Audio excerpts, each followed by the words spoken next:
اعوذ باللہ السمیع العلیم من الشیطان اللعین الرجیم بسم اللہ الرحمن الرحیم الحمد للہ الاول بلا اول کان قبلہ والآخر بلا آخر یکون بعدہ الذي قصرت عن رؤيته ابصار الناظرین وعجزت عن نعته اوهام الواصفین ثم الصلاة والسلام على اشرف الانبیاء والمرسلین وخاتم النبیین سیدنا ونبینا ومولانا ومولا الثقلین جد الحسن والحسین بالقاسم محمد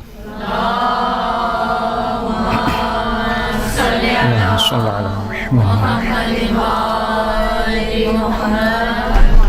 وعلى آله الطيبين الطاهرين المعصومين المنتجبين المنتخبين الميامين الذين أذهب الله عنهم الرجس وطهرهم تطهيرا اللهم صل على محمد وآل محمد واللعنة الدائمة على أعدائهم من يوم ظلمهم إلى قيام يوم الدين أما بعد قد قال الله سبحانه وتعالى في كتابه المجيد والفرقان الحميد وهو أصدق الصادقين وقوله الأحسن بسم الله الرحمن الرحيم وإذ ابتلى إبراهيم ربه بكلمات فأتمهن قال إني جاعلك للناس إماما قال ومن ذريتي قال لا ينال عهد الظالمين صلاة على محمد وآل محمد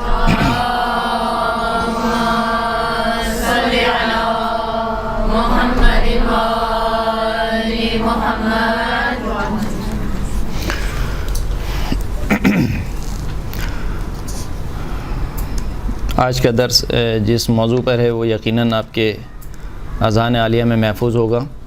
نبوت کی بحث ہم ختم کر چکے ہیں اور اب عقیدہ امامت پر گفتگو ہوگی۔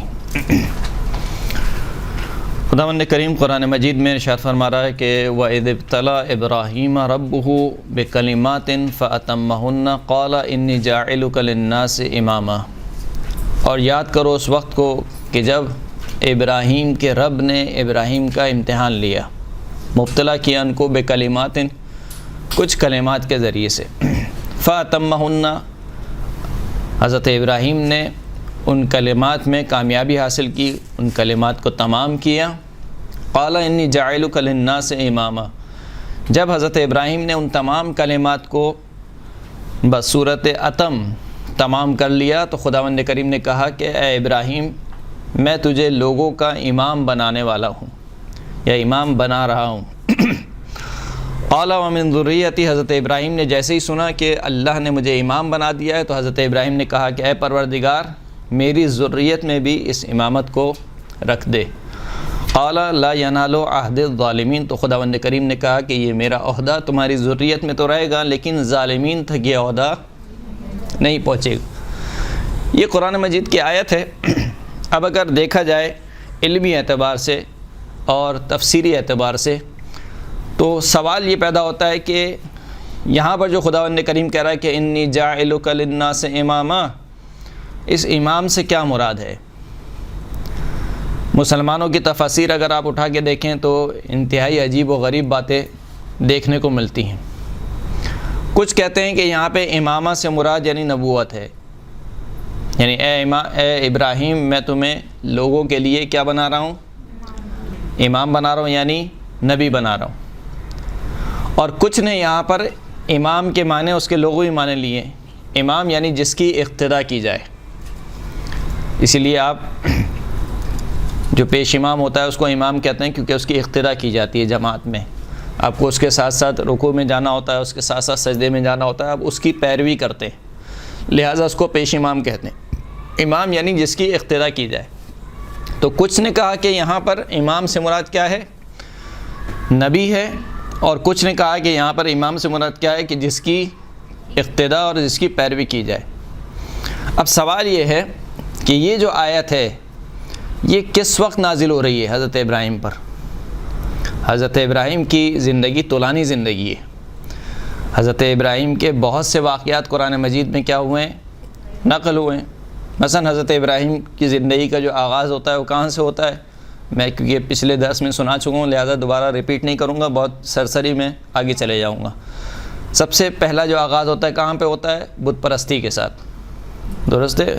خود ان کے چچا جو آزر ہیں وہ بت بناتے ہیں، بت بیچتے ہیں، حضرت ابراہیم سے بھی کہتے ہیں کہ تم ان بتوں کو لے جا کر بیچو۔ پھر وہ پورا واقعہ ہوتا ہے، حضرت ابراہیم بتوں کو توڑتے ہیں اور جو ہے وہ کلہاڑا جو ہے سب سے بڑے بت کے گردن میں ڈال دیتے ہیں۔ یہ پہلا واقعہ جو قرآن مجید نے نقل کیا۔ پھر اس کے بعد دوسرا واقعہ کیا ہے کہ حضرت ابراہیم جا رہے ہیں اور دیکھ رہے ہیں کہ ایک قوم جو ہے وہ پرستش کر رہی ہے کس کی؟ ستاروں کی۔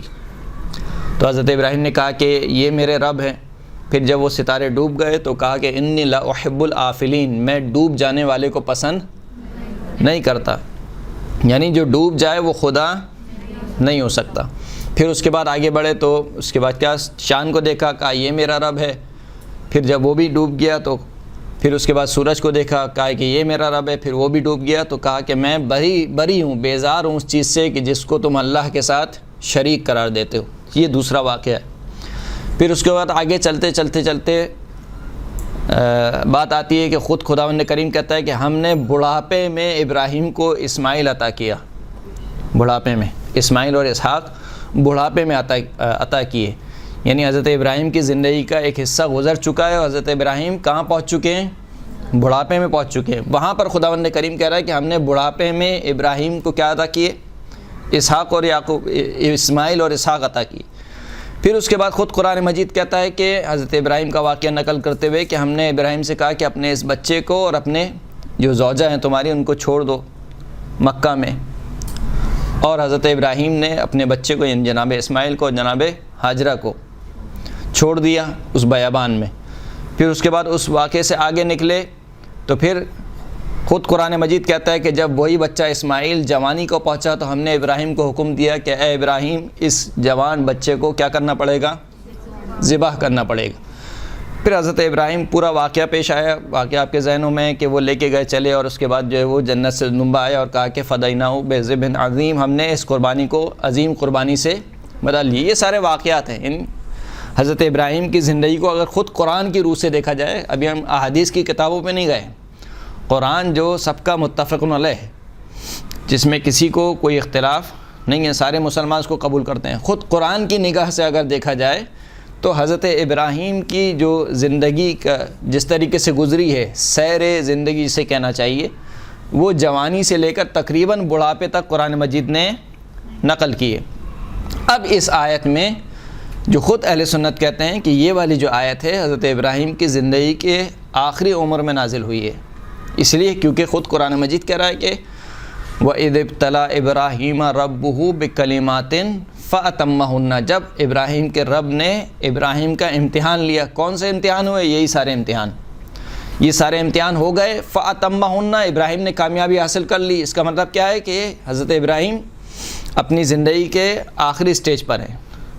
جب سارے امتحانوں میں کامیابی ہو گئی تو پھر خداوند کریم کہہ رہا ہے کہ انی جاعلک للناس امامہ، درست ہے؟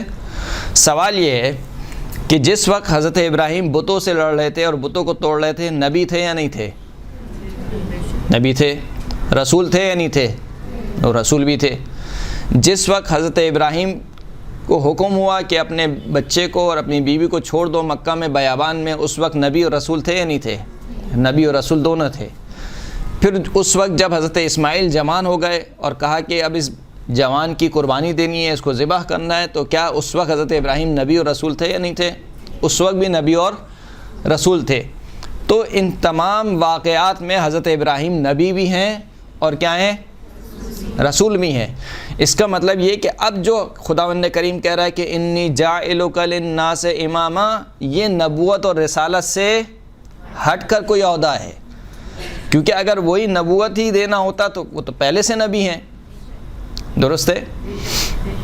بالکل اسی طریقے سے کہ آپ اپنے بچے کو کہیں کہ اگر تم امتحان میں پاس ہو گئے مثال کے طور پر تو میں تمہارے لیے، اگر اس بچے کے پاس پہلے سے ایک اچھی سائیکل موجود ہو، آپ اس سے کہیں کہ اگر تم امتحان میں پاس ہو گئے تو میں تمہیں ایک سیکنڈ ہینڈ سائیکل لے کے دوں گا، تو بچہ آپ سے کیا بولے گا؟ بابا میرے پاس پہلے ہی نئی سائیکل موجود ہے، یعنی پہلے ہی میرے پاس ایک نئی سائیکل موجود ہے، آپ مجھے کہہ رہے ہیں کہ اگر امتحان میں کامیاب ہو گئے تو میں ایک سیکنڈ ہینڈ سائیکل لے کے دوں گا، تو یہ تو کوئی ریوارڈ نہیں ہوا۔ اس کا مطلب یہ ہے کہ یہ کوئی ہٹ کے کوئی چیز ہونی چاہیے جو حضرت ابراہیم کے پاس نہیں ہو پہلے سے، جو حضرت ابراہیم کو انعام کے طور پر دی جائے، ریوارڈ کے طور پر دی جائے۔ پر اس کا مطلب یہ ہے کہ یہاں پر امام سے مراد نہ نبوت ہے نہ کیا ہے، رسالت ہے۔ درست ہے، یہ ایک دلیل۔ دوسری دلیل یہ کہ ہم سوال یہ کرتے ہیں کہ یہ جو خداوند کریم کہہ رہا ہے قال انی جاعلک للناس اماما، یہ خدا کہہ رہا ہے، درست ہے؟ خدا نے کس سے کہا ہے؟ کس سے کہا ہے؟ حضرت ابراہیم سے۔ یہ جو گفتگو ہے یہ وحی ہے یا نہیں ہے؟ وحی ہے۔ وحی کس پہ نازل ہوتی ہے؟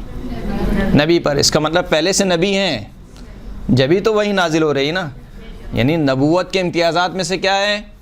وحی کا نازل ہونا۔ تو حضرت ابراہیم پہلے سے نبی ہیں جبھی وحی نازل ہو رہی ہے، اور خداوند کریم کہہ رہا ہے قال انی جاعلک للناس اماما، اے ابراہیم میں تجھے لوگوں کا امام بنا رہا ہوں۔ یہ وحی الہی ہے جو اس بات پر دلالت کر رہی ہے کہ حضرت ابراہیم پہلے سے کیا ہیں؟ نبی ہیں۔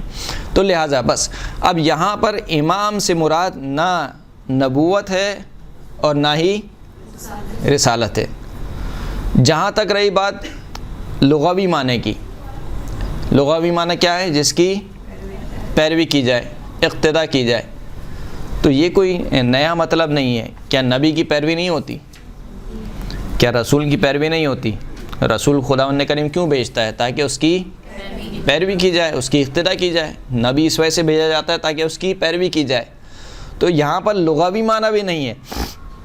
اس کا مطلب یہ ہے کہ امامت ایک خاص منصب الہی ہے جو نبوت اور رسالت سے ہٹ کر ہے، کیونکہ اگر وہی منصب ہوتا تو حضرت ابراہیم کے لیے کوئی ریوارڈ نہیں تھا، حضرت ابراہیم کے لیے کوئی انعام نہیں تھا۔ یہ ایک الگ منصب ہے۔ تو دو باتیں سمجھ میں آ گئیں کہ ایک تو نبوت اور رسالت سے ہٹ کر ہے، دوسرا ایک خاص منصب ہے۔ ایک خاص کیا ہے؟ منصب ہے۔ اور کیسا منصب ہے؟ الہی منصب ہے۔ جس طریقے سے نبوت الہی منصب ہے، رسالت الہی منصب ہے۔ الہی منصب کا مطلب کیا ہے؟ یعنی خدا منتخب کرتا ہے، خدا منتخب۔ میں بہت جلدی تو نہیں جا رہا ہوں، ایک صلوات پڑھ دیں محمد و آل محمد، صلی علی محمد و آل محمد۔ تو بس الہی منصب ہے، اس کا مطلب یہ ہے کہ خدا منتخب کرتا ہے۔ جس طریقے سے نبی اور رسول کو کون منتخب کرتا ہے؟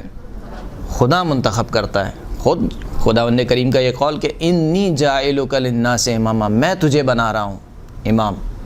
اس کا مطلب ہے کہ امامت کسی بندے کے ہاتھ میں نہیں ہے کہ وہ کسی کو بھی جا کر امام بنا لے۔ اللہ جس کو امام بناتا ہے وہی کیا ہوتا ہے؟ امام ہوتا ہے۔ جس طریقے سے اللہ جس کو نبی بناتا ہے وہ نبی ہوتا ہے، اللہ جس کو رسول بناتا ہے وہ رسول ہوتا ہے۔ اب حضرت ابراہیم کا قول جو ہے یعنی اس کے جواب میں جیسے ہی حضرت ابراہیم نے کہا، خداوند کریم نے کہا کہ انی جاعلک للناس اماما، فوراً سے بلا تعمل، یعنی حضرت ابراہیم نے کوئی وقت نہیں لیا، فوراً سے کیا کہا؟ وَمِن ذُرِّيَّتِي، میری ذریت میں بھی امامت کو رکھ دے۔ اس کا مطلب کیا ہے؟ اس کا مطلب یہ کہ حضرت ابراہیم بھی سمجھ رہے تھے کہ یہ کون سا عہدہ ہے۔ اس کی سب سے بڑی دلیل کیا ہے کہ جب حضرت ابراہیم کو نبوت ملی تو نہیں کہا کہ وَمِن ذُرِّيَّتِي، میری ذریت میں بھی نبوت کو رکھ دے۔ نبوت کے لیے دعا ضرور کی حضرت ابراہیم نے۔ کب دعا کی ہے؟ جب خانہ کعبہ کی تعمیر کر چکے حضرت ابراہیم اور حضرت اسماعیل علیہ السلام، جب دونوں نے خانہ کعبہ کی تعمیر کر چکے تو پھر کچھ دعائیں مانگی خداوند کریم سے۔ ان دعاؤں میں سے ایک دعا یہ تھی کہ ربنا وابعث فیہم رسولا منہم یتلو علیہم آیاتک ویعلمہم الکتاب والحکمہ ویزکیہم، اے ہمارے پروردگار ہمارے آنے والی ذریت میں ایک نبی کو بھیج جو انہی میں سے ہو، اور کیا کرے؟ تیری آیتیں پڑھ کے سنائے، کتاب اور حکمت کی تعلیم دے، اور ان کا تزکیہ نفس کرے۔ یہ دعا ہے۔ یہ کیا ہے؟ کس وقت کی دعا ہے؟ جب نبوت ملی اس وقت کی نہیں ہے، نبوت تو ملے ہوئے عرصہ ہو گیا حضرت ابراہیم کو، یعنی اب تو حضرت ابراہیم اپنے بڑھاپے میں آ چکے ہیں نا، کیونکہ حضرت اسماعیل بھی موجود ہیں، اور اسماعیل اتنے بڑے ہو چکے ہیں کہ وہ تعمیر کر چکے ہیں، یعنی خانہ کعبہ کو تعمیر کر چکے ہیں، اس کا مطلب ہے جوانی تک پہنچ چکے ہیں، یعنی وہ واقعہ بھی ہو چکا ہے جو ذبح ہونے والے واقعہ تھا وہ بھی انجام پا چکا ہے۔ تو اس کا مطلب یہ کہ یہ جو دعا ہو رہی ہے کب ہو رہی ہے؟ نبوت ملنے کے بہت بعد میں ہو رہی ہے۔ اسی طریقے سے رسالت ملنے کے بہت بعد میں ہو رہی ہے، لیکن یہ جو امامت کا منصب ہے جیسے ہی ابراہیم کو امامت ملی ویسے ہی کہا ومن ذریتی، کہ پروردگار میری ذریت میں بھی اس امامت کو رکھ دے۔ دوسرا لہن میں بھی فرق ہے۔ اب آپ یہاں پہ اکثر آپ میں سے جو میرا اندازہ ہے مائیں بیٹھی ہوئی ہیں، آپ کو اچھی طریقے سے اندازہ ہوگا کہ بچہ جب اپنے والدین سے کوئی چیز مانگتا ہے تو دو طریقے ہوتے ہیں۔ جب کوئی چیز اپنے والدین سے مانگتا ہے اور وہ چیز بچے کو پسند تو ہوتی ہے لیکن اتنی زیادہ پسند نہیں ہوتی، تو بچہ کیا کرتا ہے؟ بچہ چاپلوسی کرتا ہے۔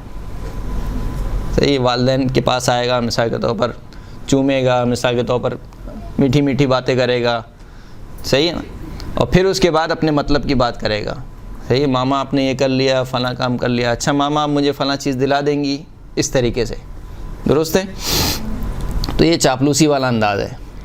لیکن اگر بچے کے سامنے ایک ایسی چیز آ جائے جس کے بغیر وہ رہ ہی نہیں سکتا، یعنی حد سے زیادہ، فرض کر لیجئے کسی بچے کو کلفی بہت پسند ہے، آئس کریم بہت پسند ہے، تو اب بچے کا انداز کیا ہوگا؟ جیسے ہی وہ کلفی والے کو دیکھے گا اب وہ زبان پہ بھی کچھ نہیں لائے گا، بس وہ آپ کی چادر پکڑے گا اور ہلائے گا اور اشارہ کرے گا اور زبان سے کہے گا، مثال کے طور پر ماما ماما، یہ جو بھی وہ پکارے گا، یعنی انداز مختلف ہوگا۔ یہاں پر پہلا انداز کچھ اور تھا، یہ والا انداز کیا ہے؟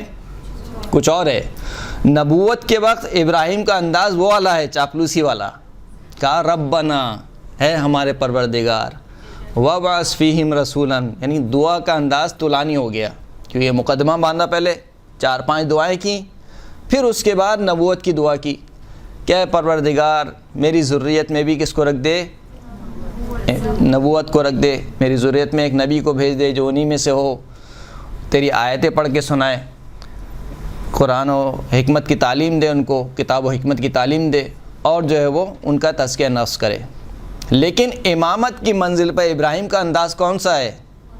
دوسرا والا انداز ہے، کہ جہاں پر الفاظ ختم ہو گئے، اب دعا بہت مختصر ہو گئی، لیکن انداز میں کیا ہے؟ اضطراب ہے، انداز میں اب اضطراب ہے۔ اب تو ابراہیم نے ربنا بھی نہیں کہا، یعنی وہاں پہ کہا تھا ربنا، اے میرے پروردگار، لیکن یہاں پہ کہا فوراً سے ومن ذریتی، یعنی اتنی طلب ہوئی ابراہیم کو کہ حضرت ابراہیم نے فوراً سے بلا ساختہ، جسے کہنا چاہیے، ربنا کا لفظ بھی نہیں کہا ومن ذریتی، خدایا میری ذریت میں بھی رکھ دے۔ اور جب ابراہیم علیہ السلام نے کوئی تکلف نہیں کیا تو اللہ نے بھی کوئی تکلف نہیں کیا، یعنی جب حضرت ابراہیم نے بے دھڑک کہہ دیا تو جواب میں اللہ نے بھی بے دھڑک کہہ دیا، لا ینال عہد ظالمین، ابراہیم عہدہ تو رکھوں گا لیکن ظالموں کو نہیں ملے گا۔ صلوات پڑھیں محمد و آل محمد، صلی اللہ علیہ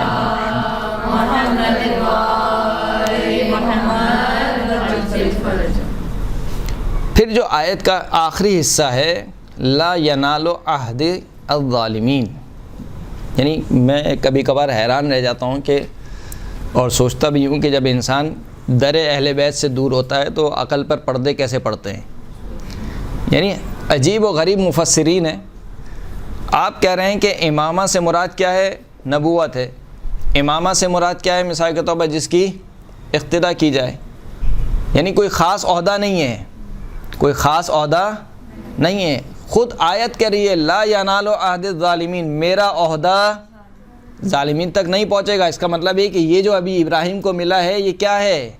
یہ عہدہ ہے، منصب الہی ہے، یہ فقط تشریفاتی نہیں ہے۔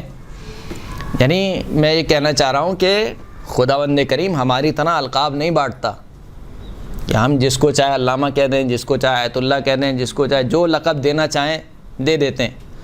خداوند کریم اگر کسی کو کوئی لقب دیتا ہے تو اس لقب کا معنی صاحب لقب میں پایا جاتا ہے۔ اگر خداوند کریم حضرت موسیٰ کو کلیم اللہ کہہ رہا ہے تو کسی خاص وجہ سے کلیم اللہ کہہ رہا ہے، جس انداز سے حضرت موسیٰ سے گفتگو ہوئی کسی نبی سے اس انداز میں، لہٰذا حضرت موسیٰ کو کیا کہا گیا؟ کلیم اللہ، ورنہ گفتگو تو ہر نبی سے کیے، یعنی کیا کسی نبی پر وحی نازل نہیں ہوئی؟ ہر نبی پر وحی نازل ہوئی ہے، یعنی ہر نبی سے خدا محو کلام ہوا ہے، لیکن جس انداز سے حضرت موسیٰ سے ہوا ہے اس انداز میں دوسرے انبیاء سے، تو یہ کلیم اللہ کا جو لقب مل رہا ہے اس کا ایک خاص معنی ہے جو پایا جا رہا ہے کس میں؟ حضرت ابراہیم علیہ السلام۔ اسی طریقے سے حضرت ابراہیم علیہ السلام کو اگر خلیل اللہ کہا جا رہا ہے تو اس کا ایک معنی ہے، اگر سرکار ختم مرتبت حضرت محمد مصطفیٰ صلی اللہ علیہ وآلہ وسلم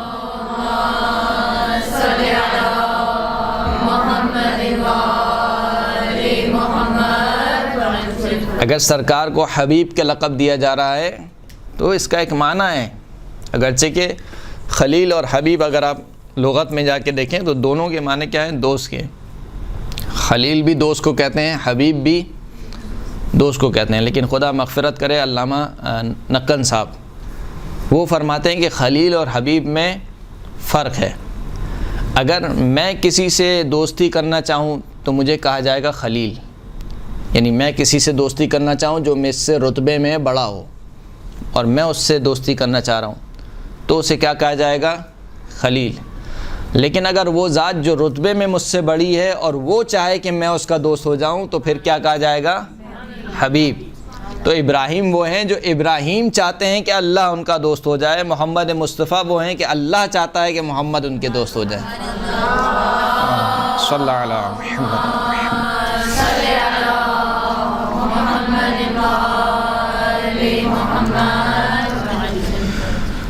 تو یہاں تک بس ثابت یہ ہو گیا، اس آیت سے کم از کم اتنا ضرور ثابت ہو گیا کہ امامت ایک عہدہ ہے، منصب الہی ہے، جس طریقے سے نبوت اور رسالت کیا ہے؟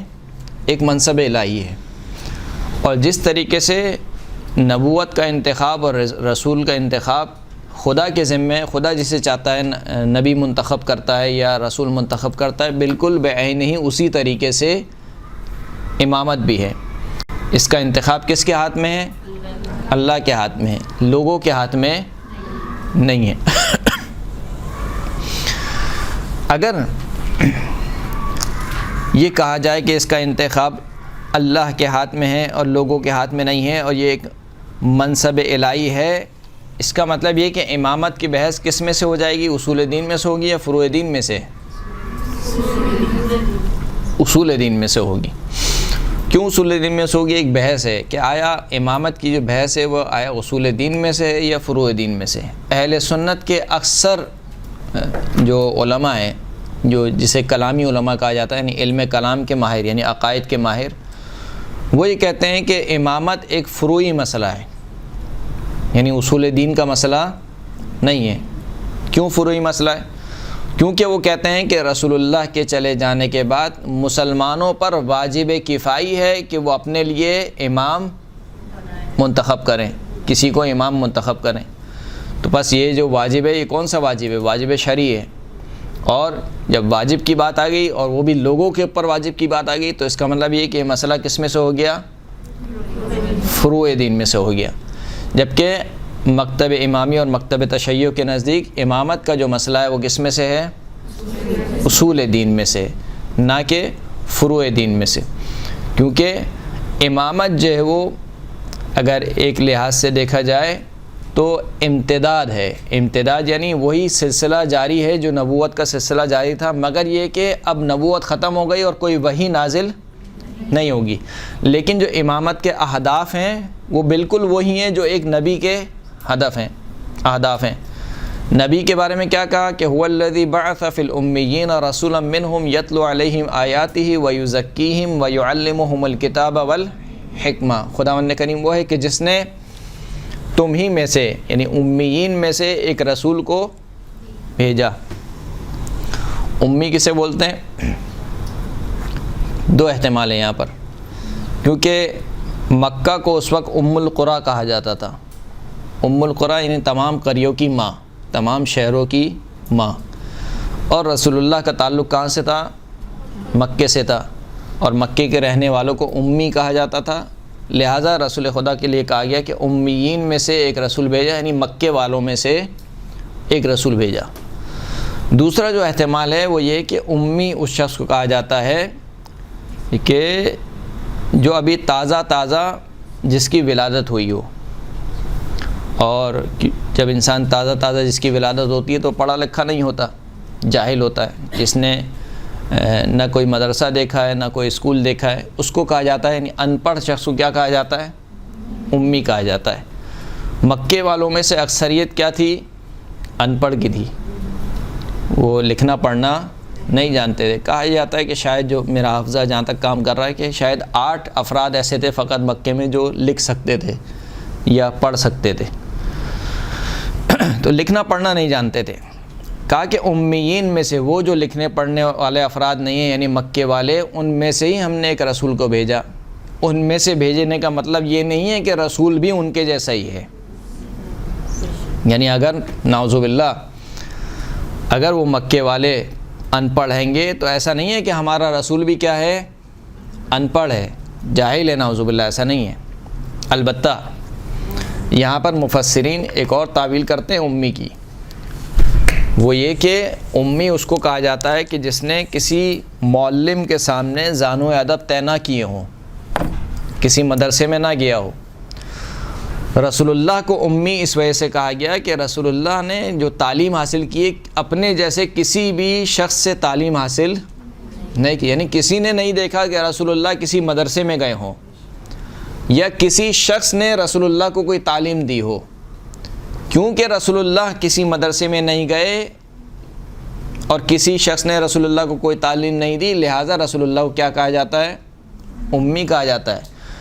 لیکن اس کا ہرگز یہ مطلب نہیں ہے کہ رسول اللہ پڑھنا لکھنا نہیں جانتے تھے، بلکہ برخلاف رسول اللہ کا امی ہونا خود رسول اللہ کا ایک معجزہ ہے۔ کس طریقے سے معجزہ ہے؟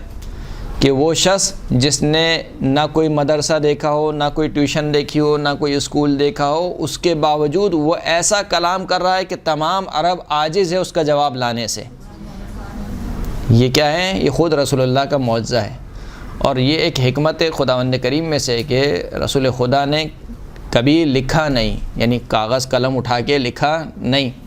اس کا مطلب یہ نہیں کہ لکھا نہیں تو لکھنا نہیں جانتے تھے، بلکہ لکھا اس وجہ سے نہیں کہ اگر کسی کے سامنے کچھ لکھتے تو کہنے والا یہ کہہ دیتا کہ یہ قرآن بھی کس کا لکھا ہوا ہے؟ رسول اللہ کا لکھا ہوا ہے، یعنی اپنے پاس سے لکھ کر لایا ہے۔ لہٰذا ساری زندگی رسول اللہ نے قلم نہیں اٹھایا تاکہ قرآن کا جو اعجاز ہے وہ اپنی جگہ پر برقرار رہے، کہ اگر یہ قرآن خداوند کریم کی جانب سے ہے، تم یہ سمجھتے ہو کہ یہ قرآن خداوند کریم کی جانب سے نہیں ہے، تو اے لوگو تم اس قرآن کے مثل ایک سورہ بنا کے لے آؤ یا 10 آیتیں لے کر آ جاؤ۔ اور جواب میں سارے کے سارا عرب آج تک کیا ہے؟ عاجز ہے۔ تو بہرحال امیین میں سے ایک رسول بھیجا جس کے اہداف کیا تھے؟ 4 ہدف تھے۔ یتلو علیہم آیاتہ، ہماری آیتیں پڑھ کے سنائیں، ویزکیہم، ان کا تزکیہ نفس کرے، ویعلمہم الکتاب والحکمہ، کتاب کی بھی تعلیم دے اور کس کی تعلیم دے؟ حکمت کی تعلیم دے۔ یہی 4 اہداف کے تحت رسول اللہ کو بھیجا تھا۔ رسول اللہ کی کل زندگی کتنی تھی؟ دنیاوی زندگی 63 سال، صحیح ہے۔ 40 سال کی عمر میں اعلان نبوت کیا، جسے ہم بعثت کہتے ہیں، جو 27 رجب انشاءاللہ آنے والی ہے۔ بعثت کا دن انتہائی بابرکت دن، روزہ رکھنے کی بہت زیادہ فضیلت۔ 27 رجب اعلان نبوت ہوا، اسے بعثت کہا جاتا ہے، 40 سال کی عمر میں۔ اس کا یہ مطلب نہیں کہ 40 سال کی عمر میں نبی بنے تھے، 40 سال کی عمر میں اعلان نبوت کیا تھا۔ نبی تو کب سے تھے؟ کنت نبیا والآدم بین الماء والطین، میں اس وقت بھی نبی تھا جب آدم گل اور مٹی کے درمیان، پانی اور گل کے درمیان تھے۔ اللہم صلی علی محمد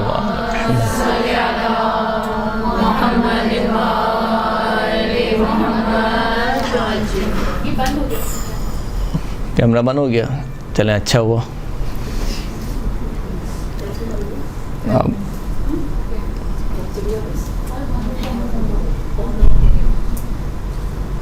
اللهم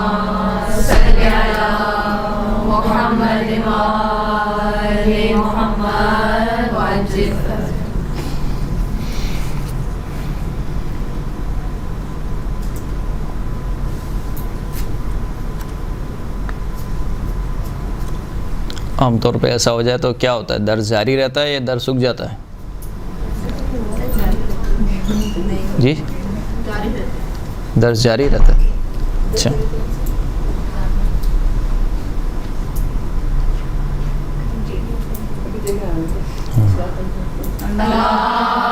اللہم صل علی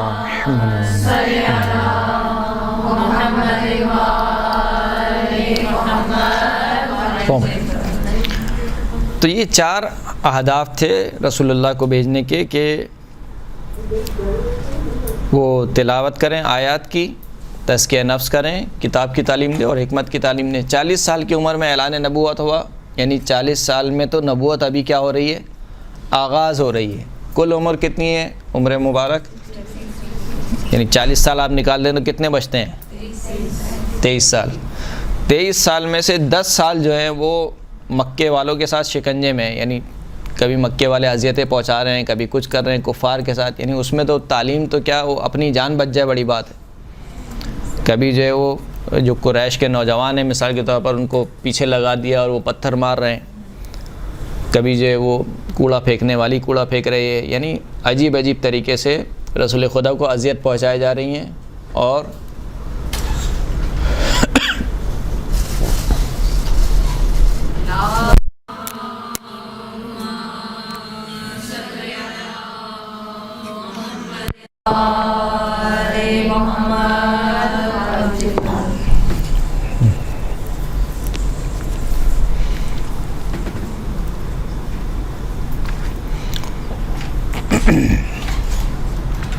تو 10 سال یہ نکل گئے.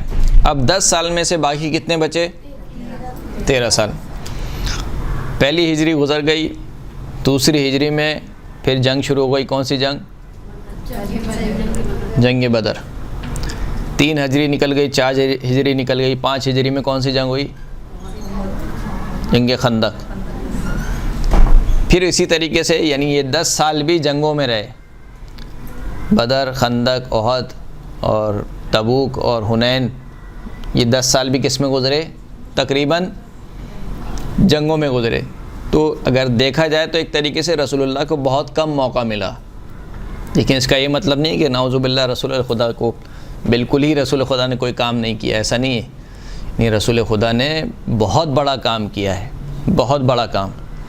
کہ وہ معاشرہ جس معاشرے کو، یعنی اگر میں بالکل بازاری زبان میں کہوں تو واش روم کرنے تک کی تمیز نہ ہو جس معاشرے میں، اس معاشرے کو انسان بنانا یہ بہت بڑا کام ہے. یعنی وہ معاشرہ جو مثال کے طور پر صرف اس بات پہ لڑ جاتا ہو کہ تمہارے اونٹ نے میرے تالاب سے پانی کیوں پیا، اور کئی سال تک ان کے درمیان جنگ ہوتی ہوں، ان کو آپس میں کیا کر دینا، پیار و محبت ان کے درمیان قائم کرنا، صلح و صفائی کرنا ان کے درمیان. وہ معاشرہ کہ جہاں پر عورت کی کوئی اہمیت ہی نہیں ہے. جیسے قرآن مجید کی آیت ہے کہ جب کسی کے ہاں کوئی لڑکی پیدا ہو جاتی تھی تو وہ اپنا منہ چھپائے پھرتا تھا اور اس کا چہرہ سیاہ ہو جاتا تھا، اور وہ سوچتا تھا کہ میں اس اپنی ذلت کو نعوذ باللہ کہاں پر چھپاؤں، اور زندہ درگور کر دیا کرتے تھے بیٹیوں کو. اس معاشرے میں رسول اللہ نے عورت کی حیثیت کو بحال کیا اور یہ بیان کیا کہ دیکھو یہ جو عورت ہے ایک تو تمہاری طرح کے انسان ہے، نہ صرف یہ کہ انسان ہے بلکہ عورت سے ہی معاشرہ تشکیل پاتا ہے. اور خداوند کریم نے بھی ایسا اہتمام کیا کہ خود رسول خدا صلی اللہ علیہ وآلہ وسلم صلی اللہ علیہ محمد وآلہ محمد صلی علی محمد، رسول اللہ کی نسل کو اگر چلایا ہے تو ایک عورت سے ہی چلایا. اور رسول خدا نے فرمایا کہ ہر ایک کا صلب اس کے بیٹے سے چلتا ہے، لیکن میرا صلب کہاں سے ہے؟ فاطمہ اور علی ابن ابی طالب سے. تو بی بی کے ذریعے سے ہی رسول خدا کی نسل آگے چلی اور نسل بڑھتی رہی. گویا اسلام نے یہ بتایا کہ عورت جو ہے وہ اگرچہ کہ نبی اور امام نہیں بن سکتی، لیکن عورت وہ ہوتی ہے کہ جس کی گود میں نبی اور امام پلتا ہے. دوست یہ یعنی یہ ساری چیزیں اگر سیدھا آپ اس کو دیکھیں تو یہ ایک بہت بڑا کام ہے جو رسول اللہ نے انجام دیا ہے اس عرب کے معاشرے میں جو جہالت میں، یعنی جہالت کی انتہا پر تھا.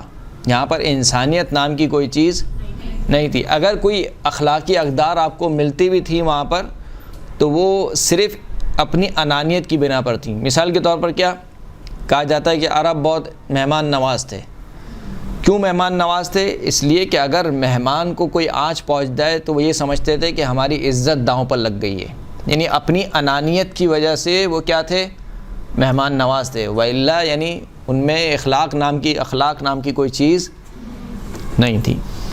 دوبارہ رسول خدا نے اپنا کام کیا اور بالآخر 63 سال کی عمر میں اللہ کے رسول رحلت فرما گئے. اب سوال یہ ہے کہ یہ جو 4 کام ہیں جن کو انسانیت کی ضرورت تھی، آیات کی تلاوت، تزکیہ نفس، حکمت کی تعلیم اور کتاب کی تعلیم، یہ 4 کام، یہ آیا رسول اللہ کے جانے کے بعد اب انسانوں کو ان 4 کاموں کی ضرورت ہے یا نہیں ہے؟ اب ضرورت ہے. اس وقت جب ضرورت تھی تو معلم کون تھا؟ رسول اللہ تھے. وہ رسول اللہ جو خدا کے نمائندے تھے، معصوم ہستی تھے، حجت خدا تھے، ان سے کوئی خطا اور غلطی سرزد نہیں ہوتی تھی. کیا ممکن ہے کہ اب رسول اللہ کے جانے کے بعد یہ کام ایسے کہ سپرد کر دیا جائے جو نہ معصوم ہو، جس سے روزانہ غلطیاں سرزد ہوتی ہوں، جو خود گناہوں سے پاک نہ ہو، وہ کیسے دوسرے کا تزکیہ نفس کرے گا؟ تو اس کا مطلب یہ ہے کہ اگر رہتی دنیا تک تمام کی تمام انسانیت ان 4 تعلیم کی محتاج ہے تو رہتی دنیا تک کوئی نہ کوئی ایک ایسا ہادی ضرور ہوگا جو صفات اور کردار میں مشابہ ہوگا. کس کے؟ رسول اللہ کے. رسول اللہ کے مشابہ ہونا چاہیے، اور اسی کو ہم کیا کہتے ہیں؟ امام کہتے ہیں. در واقع جو ہم نے ضرورت نبوت کے اوپر جو ہم نے دلائل پڑھے تھے، وہی دلائل کس کے اوپر ہیں؟ ضرورت امامت کے اوپر ہیں. مثال کے طور پر ہم نے پڑھا تھا قاعدہ لطف. قاعدہ لطف کیا ہوتا ہے؟ نہیں معلوم. قاعدہ لطف ہم نے کہا تھا لطف خداوند کریم کے اوپر واجب ہے. کیونکہ خداوند کریم جب چاہتا ہے کہ انسانیت کی ہدایت ہو اور دوسری جانب سے کوئی ہادی منتخب نہ کرے تو یہ نقض غرض حکیم ہے، اور نقض غرض حکیم عقلاً کیا ہے؟ کبھی ہے. کبھی کام خداوند کریم سے سرزد نہیں ہوتا، لہٰذا لطف خداوند کریم کے اوپر واجب ہے کہ وہ اپنی جانب سے مہربانی کرے، لطف کرے بندوں کے اوپر، اور اپنی جانب سے ہادی کو بھیجے، منتخب کرے. وہی قاعدہ لطف یہاں پر بھی ہے. یعنی جس طریقے سے نبی میں قاعدہ لطف واجب تھا بالبعینی، اسی طریقے سے امامت میں، کیونکہ نبی، رسول اور امامت ان کا جو ایک ہدف مشترک ہے وہ کیا ہے؟ ہدایت. اگرچہ کہ ان کے جو اہداف ہیں، جو عہدے ہیں، عہدے کے اعتبار سے ان کی کچھ الگ الگ ذمہ داریاں وہ اپنی جگہ ہیں. مثال کے طور پر نبی وہ ہوتا ہے جو صرف پیغام پہنچا دے، صحیح ہے، عمل کروانا اس کا کام نہیں ہوتا. رسول کون ہوتا ہے؟ جو پیغام بھی پہنچائے اور عمل بھی کرائے.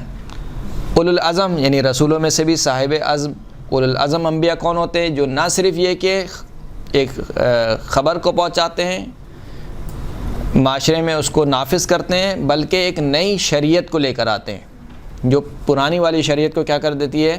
منسوخ کرتی ہے. لہٰذا ان کو اولو العزم کہا جاتا ہے.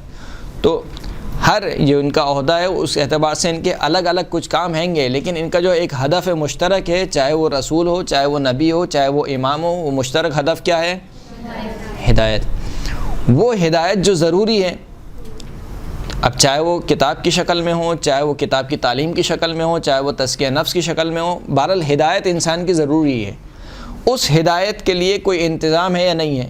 یعنی آج کا جو انسان ہے، جو رسول خدا کے چلے جانے کے بعد جب نبوت ختم ہو گئی، 1,24,000 انبیاء آ چکے،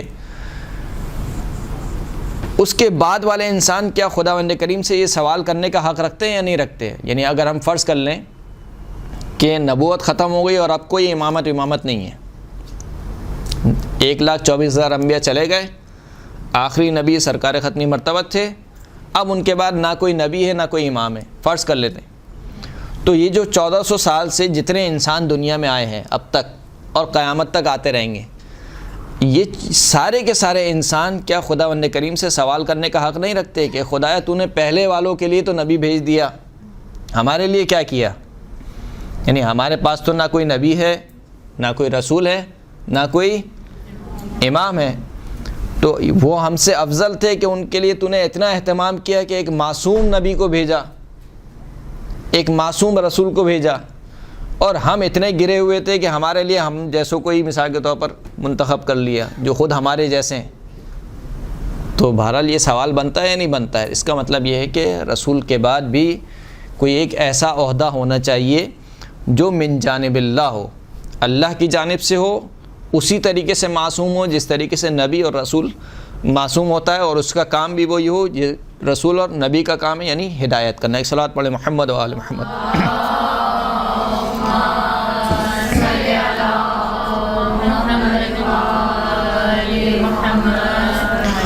تو بس یہاں تک یہ ثابت ہوا کہ امامت جو ہے وہ اصول دین میں سے، نہ کہ فروع دین میں سے نہیں ہے، اصول دین میں سے مسئلہ ہے۔ اور اصول دین میں سے بالخصوص جو تشیع کے پاس جو روایات ہیں وہ تو خطرناک روایات ہیں۔ اس کا یہ مطلب نہیں ہے کہ اگر ہم اصول دین میں سے کہہ رہے ہیں تو جو امام نہیں مانتا ہے وہ نعوذ باللہ کافر ہو گیا ہے۔ وہ کافر نہیں ہے، مسلمان ہے۔ اگر کوئی کسی کو امام نہیں مانتا ہے یا امامت کے عقیدے کا قائل نہیں ہے، اس کا یہ مطلب نہیں ہے کہ وہ کیا ہو گیا؟ کافر۔ وہ ہے تو مسلمان، لیکن بہرحال اگر اس کو مسلمان سے مومن تک کا سفر طے کرنا ہے تو عقیدہ امامت پر اعتقاد رکھنا ہوگا۔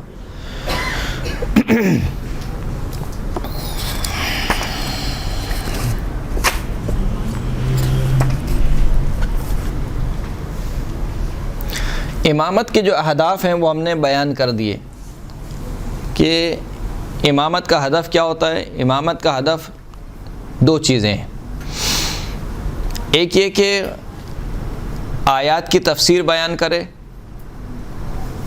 دوسرا یہ کہ فردی اور اجتماعی مسائل کو بیان کرے، تیسرا یہ کہ جو شریعت نبی لا چکے ہیں اس شریعت کو نافذ کرے معاشرے میں۔ یعنی یہ امامت کے کیا ہیں؟ اہداف ہیں کہ قرآن مجید کی آیات کی تفسیر کرے، فردی اور اجتماعی ذمہ داریوں کو بیان کرے، اور جو شریعت لا چکے ہیں رسول خدا اس شریعت کو کیا کرے؟ نافذ العمل کرے معاشرے میں۔ یہ امامت کے اہداف ہیں۔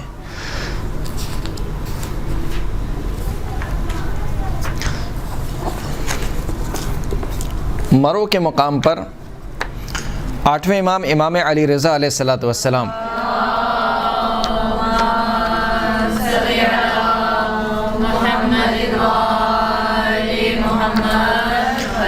امام نے ایک خطبہ دیا جس خطبے کو خطبہ مرو کہا جاتا ہے، کہ جب امام کا صحابی عبدالعزیز وہ امام کی بارگاہ میں امام کے پاس حاضر ہوا اور کہنے لگا کہ میں ابھی جامع مسجد سے آ رہا ہوں اور کچھ لوگ ہیں وہ امامت کے بارے میں گفتگو کر رہے ہیں۔ تو امام پہلے تو مسکرائے اور پھر مسکرانے کے بعد کہا کہ جہل القوم وخدعوا عن آرائہم، یہ جو قوم امامت کے بارے میں گفتگو کر رہی ہے یہ جاہل ہو چکی ہے اور اسے خود ان کی آراء نے دھوکے میں ڈال دیا ہے۔ پھر اس کے بعد امام نے یہ پورا طولانی خطبہ ہے، اس خطبے میں امام نے منصب امامت کو بیان کیا ہے کہ آخر یہ منصب امامت ہے کیا۔ امام نے بیان کیا کہ ان اللہ عز وجل لم يقبض نبیہ صلی اللہ علیہ وآلہ وسلم حتی اکمل له الدین وانزل علیہ القرآن فیہ تبیان کل شیء بین فیہ الحلال والحرام والحدود والاحکام وجمیع ما يحتاج الیہ الناس کملا، فقال عز وجل ما فرطنا فی الکتاب من شیء وانزل فی حجۃ الوداع وہی آخر عمرہ صلی اللہ علیہ وآلہ وسلم الیوم اکملت لکم دینکم واتممت علیکم نعمتی ورضیت لکم الاسلام دینا۔ امام فرماتے ہیں کہ خداوند کریم نے اپنے نبی کو اپنی بارگاہ میں اس وقت تک نہیں بلایا جب تک اپنے نبی کے لیے دین کو کامل نہیں کر دیا اور قرآن کو نازل نہیں کر دیا۔ وہ قرآن کی جس میں ہر چیز کا بیان ہے، جس میں حلال کا بیان ہے، جس میں حرام کا بیان ہے، جس میں حدود کا بیان ہے۔ حدود سے مراد کیا ہے؟ سزائیں، مثلا اگر کوئی شراب پی لے تو اس کی سزا یہ ہے، کوئی فلاں گناہ کا مرتکب ہو تو اس کی سزا کیا ہے، مثلا چوری کرے تو اس کی سزا کیا ہے، یہ حدود کا بیان ہے، احکام کا بیان ہے، اور تمام ان چیزوں کا بیان اس قرآن میں موجود ہے کہ قیامت تک آنے والے انسان جس کے محتاج ہیں۔ اور پھر آخر عمر میں، رسول خدا کی آخر عمر میں خداوند کریم نے ارشاد فرمایا کہ الیوم اکملت لکم دینکم واتممت علیکم نعمتی ورضیت لکم الاسلام دینا، آج کے دن میں نے تمہارے دین کو کیا کر دیا، کامل کر دیا، اور نعمت کو تمام کر دیا، اور تمہارے لیے دین اسلام سے راضی ہو گیا۔ وَأَمْرُ الْإِمَامَةِ مِن تَمَامِ الدِّينِ، امام فرماتے ہیں کہ اب یہاں سے سمجھو، جب خداوند کریم کہہ رہا ہے کہ میں نے دین کو کامل کر دیا، کس دین کامل ہوا تھا؟ جب رسول اللہ نے اعلان کیا کس کا، من کنت مولاہ فہذا علی مولا۔ پس امر الامامت من تمام الدین، پس امامت کا جو مسئلہ ہے وہ دین کے اتمام میں سے ہے، یعنی اگر کوئی شخص امامت کو نہیں مانتا گویا وہ یہ کہہ رہا ہے کہ دین ابھی تک کامل نہیں ہوا۔ وَلَمْ يَمْضِ صلی اللہ علیہ وآلہ وسلم حَتَّى بَيَّنَ لِأُمَّتِهِ مَعَالِمَ دِينِهِ وَأَوْضَحَ لَهُمْ سَبِيلَهُمْ۔ پھر اس کے بعد یہ خطبہ چل رہا ہے، پھر اس کے بعد امام فرماتے ہیں کہ فَمَنْ زَعَمَ أَنَّ اللَّهَ عَزَّ وَجَلَّ لَمْ يُكْمِلْ دِينَهُ فقد رد کتاب اللہ ومن رد کتاب اللہ فہو کافر بہ، جو شخص یہ گمان کرے کہ اللہ نے اپنے دین کو کامل نہیں کیا تو پس اس نے قرآن کو رد کیا، یعنی قرآن مجید کا انکار کیا۔ قرآن کہہ رہا ہے کہ اللہ نے دین کو کیا کر دیا، کامل کر دیا، اور جو قرآن کو رد کرے وہ کیا ہے، فہو کافر بہ، تو پس وہ قرآن کا انکار کرنے والا ہے۔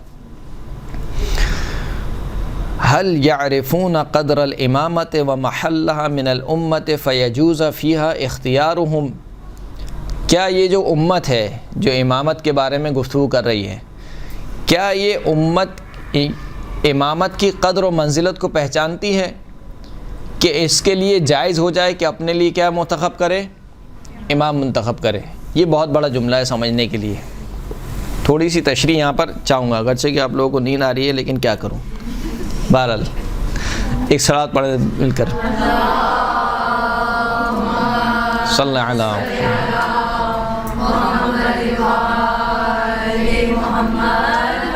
وسلم۔ مجھے اندازہ ہے آپ نے آج اونٹوں کی قربانی دی ہے، خدا انشاءاللہ آپ کی قربانی کو اپنی بارگاہ میں قبول فرمائے۔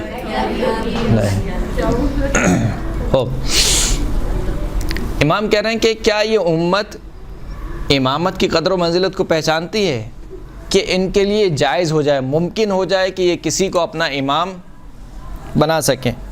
اس جملے کا مطلب کیا ہے؟ دیکھیں، اگر کسی بھی ادارے میں پیون کی ضرورت ہو، صفائی کا کام کرنے والی کی ضرورت ہو، تو آپ کسی سے بھی کہہ دیں گے کہ یار کوئی کام کرنے والا ہو تو بتانا،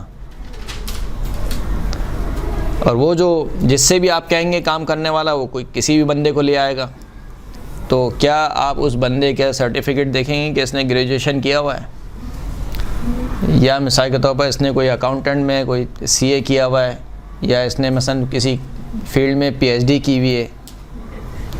آپ کو کیا کرانا ہے؟ صفائی کا کام کرانا ہے۔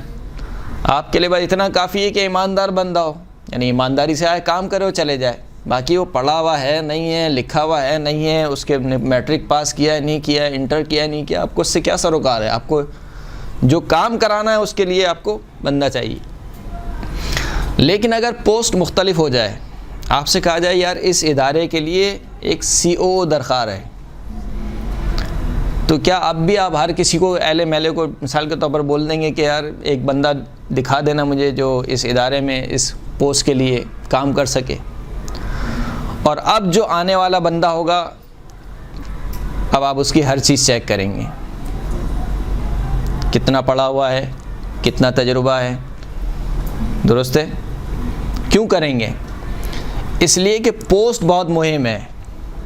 اب جو پوسٹ آپ دے رہے ہیں یہ پوسٹ کیا ہے، یعنی آپ سمجھ رہے ہیں کہ یہ عہدہ کیا ہے، آپ سمجھ رہے ہیں کہ یہ پوسٹ کیا ہے، لہٰذا میں ہر کسی بندے کو نہیں بٹھا سکتا یہاں پر، اس کے لیے اہل بندہ چاہیے، لہٰذا اب آپ بہترین میں بھی جو سب سے بہتر ہوگا اس کا انتخاب کریں گے۔ کیوں اس کا انتخاب کریں گے؟ کیونکہ پوسٹ کیا ہے؟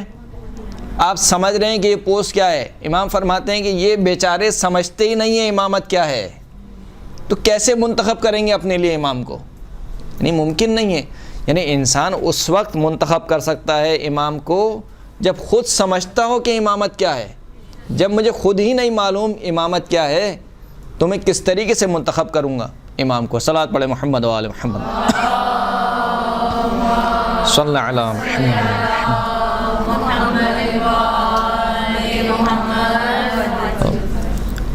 تو یہ جملہ یعنی اہمیت کا حامل تھا کہ هل يعرفون قدر الامامت ومحلها من الامہ، کیا یہ لوگ امامت کی قدر کو پہچانتے ہیں اور امت کی نسبت سے امامت کو کیا مقام حاصل ہے، کیا اس کو پہچانتے ہیں؟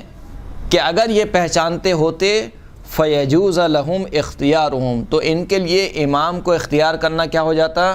ممکن ہو جاتا۔ جب یہ پہچانتے نہیں تو ممکن ہی نہیں ہے ان کے لیے۔ پھر اس کے بعد امام فرماتے ہیں کہ اب سنو کہ امامت ہے کیا۔ ان الامامت اجل قدرا واعظم شانا واعلی مکانا وامنع جانبا وابعد غورا من ان یبلغہ الناس بعقولہم او ینالوها بآرائہم او یقیموا اماما باختیارہم۔ بے شک امامت ایک جلیل القدر منزلت ہے، اس کی شان بہت عظیم ہے، اس کا مقام بہت بلند ہے۔ وَأَمْنَعُ جَانِمًا، یہ اس قدر بلند منصب ہے کہ کسی کی دستیابی اس تک ممکن نہیں ہے، عام انسانوں کی دسترس اس تک ممکن نہیں ہے۔ وَأَبْعَدُ غَوْرًا مِنْ أَنْ يَبْلُغَهُ النَّاسُ بِعُقُولِهِمْ، اور اس سے کہیں بعید ہے کہ لوگ اس منصب کو اپنی عقلوں کے ذریعے سے سمجھ سکیں، بہت بعید ہے۔ او ینالوها بآرائہم، یا اس امامت تک پہنچ سکیں اپنی آرا کے ذریعے سے۔ یعنی آرا کے ذریعے سے کیا مطلب؟ ووٹ کے ذریعے سے، ووٹ کے ذریعے سے کسی کو منتخب کر لیں۔ یعنی مثال کے طور پر یہاں پر ووٹنگ کی جائے، یہاں بھائی مولانا ہاشم عباس صاحب یہ صحیح استاد ہیں یا نہیں ہے، پتہ چلا ایک ووٹ بھی نہیں آیا تو ان کو ریجیکٹ کر دیا گیا، درست ہے؟ تو یعنی امام فرما رہے ہیں کہ یہ امامت یہ دنیاوی منصب نہیں ہے کہ جسے آپ جمہوریت سے منتخب کر لیں گے، یا جسے آپ ووٹنگ سے لے کر آ جائیں گے، یا جسے آپ اجماع سے بنا لیں گے، ایسا نہیں ہے۔ او ینالوها بآرائہم او یقیموا اماما باختیارہم، یا اپنے اختیار کے ذریعے سے کسی کو بھی امام بنا لیں۔ ان الامامت خص اللہ عز وجل بها ابراہیم الخلیل علیہ السلام بعد النبوۃ والخلۃ مرتبۃ ثالثۃ۔ امامت وہ عہدہ ہے کہ جس کہ اللہ نے اس عہدے سے مخصوص کیا ہے، کس کو؟ حضرت ابراہیم علیہ السلام کو۔ یعنی تمام انبیاء میں اگر کوئی امام بنا ہے سب سے پہلے تو وہ کون ہے؟ حضرت ابراہیم علیہ السلام امام بنے۔ خص بہا ابراہیم الخلیل علیہ السلام، کب؟ بعد النبوۃ والخلۃ، نبوت کے بعد اور خلیل بنانے کے بعد، مرتبۃ ثالثۃ، تیسرے مرتبے۔ وفضیلۃ شرفہ بہا واشاد بہا ذکرہ، اور امامت ایک ایسی فضیلت ہے کہ جس کے ذریعے سے اللہ نے ابراہیم کو مشرف کیا ہے۔ مشرف کیا یعنی کیا مطلب؟ یعنی ابراہیم کا مقام اور بلند کر دیا۔ ابراہیم پہلے نبی بھی تھے، پہلے خلیل بھی تھے، رسول بھی تھے، لیکن ابراہیم کا مقام مزید بلند کب ہوا؟ جب اللہ نے ابراہیم کو منتخب کیا، کس کے لیے؟ امامت کے لیے۔ وَأَشَادَ بِهَا ذِكْرَهُ، یہ بہت اہم جملہ ہے۔ وَأَشَادَ بِهَا ذِكْرَهُ، اگر کسی کے خاندان میں کوئی بھی پڑھا لکھا نہ ہو اور اس کا بیٹا میٹرک کر لے تو وہ کیا کرتا ہے؟ وہ مٹھائیاں بانٹتے پھرتا ہے، یعنی لوگوں کو بیان کرتے پھرتا ہے کہ دیکھو میرا بیٹا جو ہے وہ میٹرک پاس ہو گیا۔ یا مثال کے طور پر جس کے خاندان میں سارے ہی میٹرک والے ہوں، اس خاندان میں کوئی ڈاکٹر بن جائے، کوئی انجینئر بن جائے، تو جو اس کے والدین ہوتے ہیں وہ کیا کرتے ہیں؟ خوشی سے پھولے نہیں سماتے اور ہر ایک کو پکڑ پکڑ کے بتاتے ہیں، دیکھو ماشاءاللہ سے میرا بیٹا جو ہے وہ انجینئر ہو گیا، میرا بیٹا جو ڈاکٹر ہو گیا۔ اس کو بولتے ہیں اشادہ بہا، یعنی اعلان کرنا۔ امامت وہ منصب ہے کہ اللہ نے اس امامت کے ذریعے سے ابراہیم کا اعلان کیا ہے اور کہا انی جاعلک للناس اماما، اے ابراہیم میں تجھے لوگوں کا امام بنا رہا ہوں۔ یعنی نبوت کے وقت اعلان نہیں کیا تھا، رسالت کے وقت اعلان نہیں کیا تھا، لیکن امامت کے وقت اعلان کیا ہے کہ میں تجھے لوگوں کا امام بنا رہا ہوں۔ فقال الخلیل علیہ السلام سرورا بہا، اور حضرت ابراہیم بھی سمجھ رہے تھے کہ کون سی پوسٹ مل رہی ہے، لہٰذا وہ بھی پھولے نہیں سما رہے تھے۔ یعنی یہ عین عبارت کا ترجمہ کر رہا ہوں میں خطبے کی۔ حضرت ابراہیم نے مسرور ہو کر کہا، مسرور یعنی اتنی خوشی تھی حضرت ابراہیم کو کہ فوراً سے کہا ومن ذریتی، کہ میری ذریت میں بھی کیا رکھ دے، امامت کو رکھ دے۔ فقال اللہ تبارک و تعالی لا ینال عہد الظالمین، کہ میرا یہ عہدہ ظالمین تک نہیں پہنچے گا۔ فابطلت هذه الآیہ امامت کل ظالم الی یوم القیامہ، پس اس آیت نے قیامت تک ہر ظالم کی امامت کو باطل کر دیا کہ جو شخص بھی ظالم ہے وہ امام نہیں ہو سکتا۔ پھر امام فرماتے ہیں کہ ان الامامت ہی منزلۃ الانبیاء، امامت جو ہے وہ انبیاء کی منزل ہے، اوصیاء کی میراث ہے، مقام امیر المؤمنین اور امام حسن و حسین علیہ الصلوۃ والسلام۔ صلوات پڑھیں محمد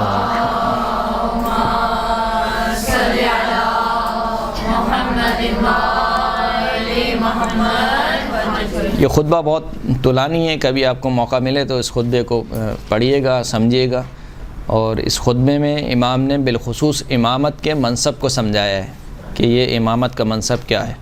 وآخر الدعوانا الحمد للہ رب العالمین۔